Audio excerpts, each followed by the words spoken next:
আজকে হসপিটালে গিয়ে আমাদের সঙ্গে যে এমনটা হবে আমরা একদমই বুঝতে পারিনি। তো হ্যালো গাইস, চলে এসেছি আজকেও একটা গেট রেডি উইথ মি নিয়ে। তো হসপিটালে যাওয়ার জন্য রেডি হচ্ছি গাইস। হসপিটালে যাব তার জন্য কি নর্মাল যাব নাকি? বাড়িতে তো সবসময় নর্মালি থাকি, তাই হালকা পাতলা একটুখানি সেজে যাচ্ছি, বেশি সেজে না, শুধু জাস্ট একটু মুখে মাখা বা ক্রিম মেখে নিয়েছি আর টিপ পরে নিয়েছি আর সুন্দর করে মাথাটা আঁচড়ে নিয়েছি। সুন্দর বলতে ওই একটু খোঁপাই করে নিয়েছি। যা গরম পড়েছে, চুল ছাড়া তো বাবা, চুল ছাড়াই যাবে না।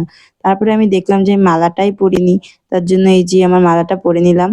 আর আমাকে কেমন লাগছে তোমরা বলবে। আর দেখো, বাড়ি থেকে বেরোতে পারিনি, গাড়ি পেয়ে গেছি গাইস। আমরা শহরে থাকি, তার জন্য বাড়ির বাইরেই আমরা গাড়ি পেয়ে যাই। আর এই যে তোমাদের সঙ্গে কথা বলতে বলতে আমি হসপিটালে চলে এসেছি। তো হসপিটালে এসে সত্যি এমন হবে একদমই ভাবিনি। তো কি হয়েছে পরে তোমাদের সঙ্গে শেয়ার করছি, আগে হসপিটালটা দেখো কি সুন্দর পরিষ্কার পরিচ্ছন্ন, আগের মতন আর কিছুই নেই।